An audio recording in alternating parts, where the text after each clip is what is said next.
Hey friends, it's Haley, and I am a liar. I told you all that my next read was probably going to be Lore by Alexandra Bracken, and I have started it, and I'm really enjoying it, but that is not the next book I finished. The next book I finished was, as you can see from the title of this video, Shadow and Bone by Leigh Bardugo. Now, I decided to start reading this because of the TV show coming out, and then the day after I started reading it, all those posters and teasers dropped. So I'm not saying I manifested all that new content, but let's be real. I'm really excited to be doing this series. It's been on my list for forever, honestly, probably since Ruin and Rising came out in 2014.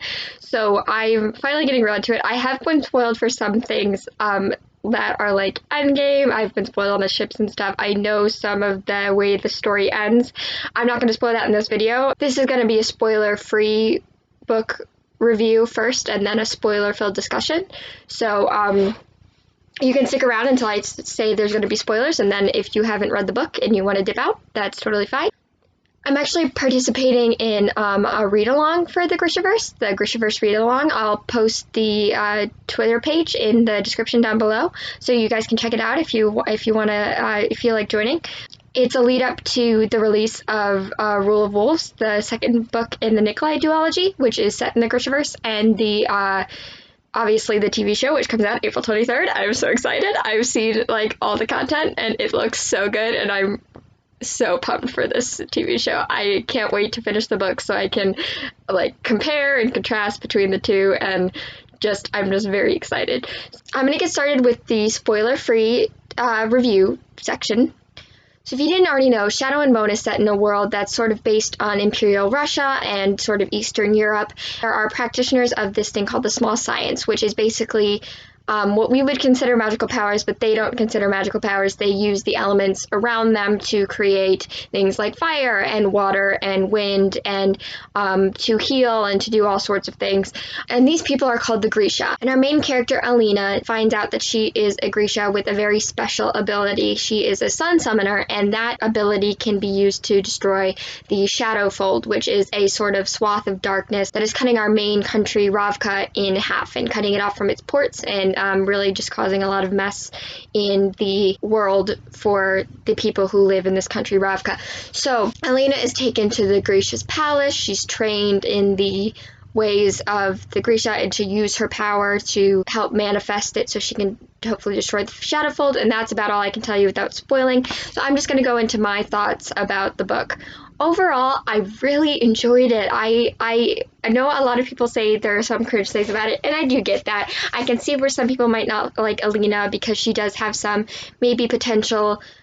She's very stubborn, she's very set in her ways, she doesn't like to concede anything, she sort of makes decisions that are questionable, but I really enjoyed her character because I expected her to be sort of very timid. I don't know, from things I've heard in the fandom, I don't know why. I hadn't heard a lot about Alina, and I just sort of had these preconceived notions of her, and then I read the book, and she was a lot more fiery, a lot stronger, a lot more confrontational than I expected her to be, and I really enjoyed that about her.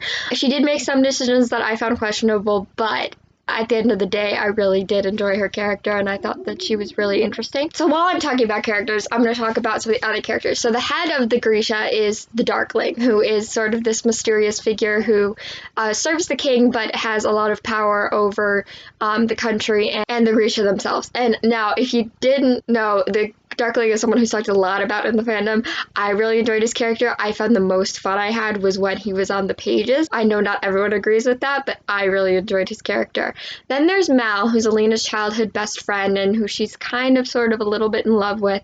And Mal was okay. I just didn't really feel anything very strongly for him. I didn't feel any sort of real connection to him. In the beginning, I felt like he could be a character that I sort of really enjoyed, and then as we got further into the book and saw a little more of him, I started to not quite like him as much, and I don't know why. I'm not sure exactly what it was about the character, but he just felt sort of bland to me, and this sort of bright spots I saw in his character in the beginning sort of faded as we continued. So I wasn't a big fan of Mal, and I know a lot of people aren't a big fan of Mal, and they say that will continue as the books go on, so I'm not thrilled about that, but we'll see. About the world and the world building. So you're sort of thrown into this world immediately and told about the different kind of Grisha, and you sort of have to make connections yourself about what exactly they do and what exactly they are. And I actually found that really preferable to like a big info dump. I sort of found that even though I didn't expect to be able to comprehend it so quickly, I did sort of get a hang of it really quickly. I sort of like, I would file away a note about one thing, and then it would come back up and I'd be like, oh, I'd remember another thing, and I'd be able to sort of place the order of the Grisha, like their different abilities. I'd be able to figure out what each sort of order of Grisha did and what the words for them were. I did have to flip back a couple times to the beginning of the book to look at it, but not as much as I expected to, and which is something I've heard a lot of people complain about, that they had to flip back a lot of times. So maybe it was just, for me, it just sunk in a little quicker, maybe because I've heard so much about the series before, but in any case, I didn't find it too difficult to understand. You may have a different experience, but that's just my personal experience with the book. Now, the writing style. The writing style was really pretty straightforward and simple, and I really appreciated that. The prologue is actually a little more flowery and elaborate than the rest of the book is. The rest of the book is in first person, and it's very straightforward, and the prologue is in third person, and it's a little more flowery language, and so I sort of expected that for the rest of it, but if you're expecting that, it's not really like that. The writing is very straightforward, it's very simple, and if you're looking for something really elaborate, really like flowery, this probably isn't the book for you. But I appreciated the writing style. I don't really have much of an opinion on writing styles in general, unless it's like overly flowery and like I can't understand what's going on. I did find the description of how Alina used her powers a little difficult to comprehend. Like I had trouble imagining the feelings she was experiencing, imagining different sensations and imagining the different sensations and feelings that she was experiencing. But overall, I feel like Leigh Bardugo did a really good job. The world, describing what it looked like, describing what I felt like I got a really good image in my head of what everything looked like. So props to Leigh Bardugo for that. Oh, so overall, I gave this book 4 out of 5 stars. It wasn't one of my favorites ever, but I really enjoyed it, and I think that Siege and Storm, which I'm starting now, is going to be even better, so I'm really excited about that. That's about all I can say in the non-spoilery section. So if you haven't read the book, please go read the book and come back when you've read it, and we can discuss. But until then, I'll see you guys next time. Bye. Bye, non-spoilery people. Bye. Bye. Alright, so for the spoilery section, okay, now I want to get to the topic that's on everyone's minds, which is the Darkling. Now, I really enjoyed the Darkling. When he was introduced, was some of the most fun I had, because he was so mysterious, he was so enigmatic, and I really just enjoy that type of character. I'm a sucker for it. I knew he was going to be a villain. I knew I had been spoiled about that, so I knew that was coming, but I still really enjoyed his moments with Alina. I really think the dynamic between the two of them was really interesting. I thought that he smiled a lot more than I expected him to, and he seemed like less scary than I expected, so I really enjoyed him for those first parts of the book. And then I did think the first kiss kind of came out of nowhere, so I did understand why Alina was a little suspicious about it. But the second kiss I really enjoyed, and I thought that was really like a really good moment. However, Baghra coming to Alina and telling her about the Darkling's plans, I was surprised that Alina believed her so quickly. Like, she did put up a resistance at first, but as soon as Baghra showed her her powers, she was like, he lied to me, that's it, he must be planning to expand the Shadowfold. And I was kind of like, she was like, all those human moments I had with him must have been fake. And I was like, well, maybe, but surely you can question it a little bit more before you decide to run away based on something this woman tells you, who you don't even particularly like. I just found that a little strange. How quickly she believed her, and how quickly she was like, that's it, how could I have missed it? He was manipulating me the whole time. I was like, I didn't get that feeling from him at all. So I just sort of felt like that twist didn't pay off that well, because there was no real lead up to it. It wasn't like, oh, you could like, there weren't moments where I was like, oh, this is definitely manipulative. he's pushing her or anything like that. Even when I went back to read it, I couldn't find moments where he said things like that. So it sort of really bothered me, her decision to do that. And then the last third of the book, when her and Mal are sort of running away, I really dragged for me. I just felt Mal just is not interesting as a character to me. He doesn't really have anything, like, I don't love his relationship with Alina. I don't love that he only showed her attention, like, once she started getting attention from other guys. I don't love that about him. Like, Alina realizes that she couldn't access her power because of Mal, because she was still holding on to Mal and she didn't want to leave him.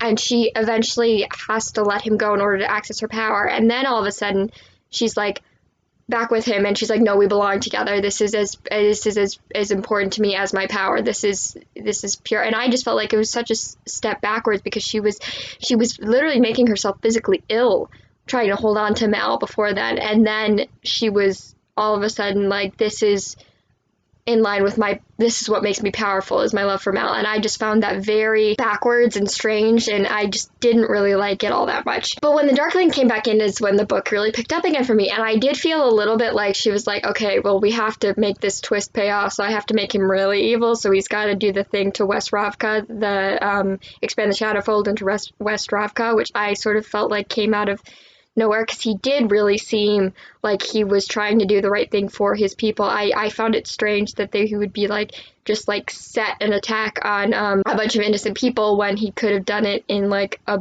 barren farmland or something like that.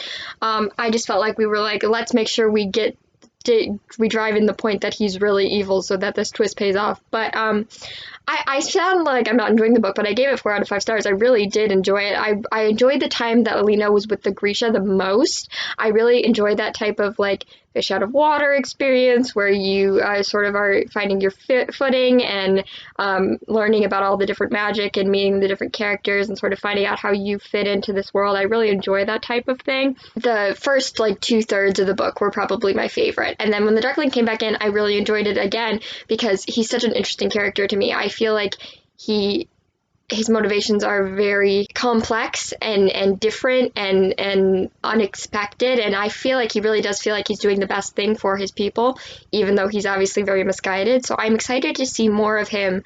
I don't believe he's dead. I know he's not dead because I know things about the other books, but I'm excited to continue with the story. I really think it was really interesting. It was really compelling. It set up a really new, interesting position for our characters to be in the next book, so I'm really excited to get to Siege and Storm. I have read the prologue, and I'm now getting into the actual meat of the book, so I'm really excited. I'm enjoying it so far, even though I'm not very far into it. Other thoughts before I leave. I loved Genya, even though she was obviously very conflicted about the Darkling and what he was doing. I really enjoyed her as a character. I thought she was lovely. Zoya, I really don't like. I know she plays a bigger part in later books, so I'm hoping that she eventually grows on me. Zoya, I'm not a big fan of at the moment.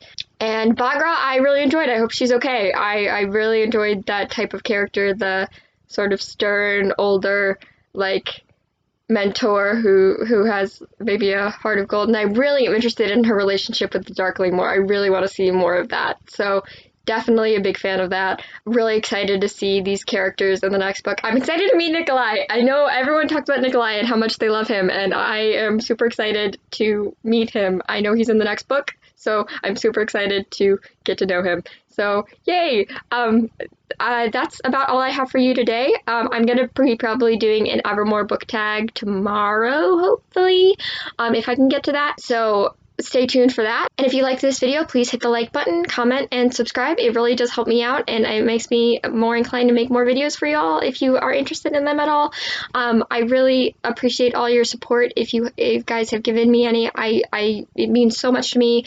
The subscriptions, the comments, the likes, they mean everything to me. So thank you guys so much for watching. I hope you enjoyed this video, and I will talk to you next time. Bye!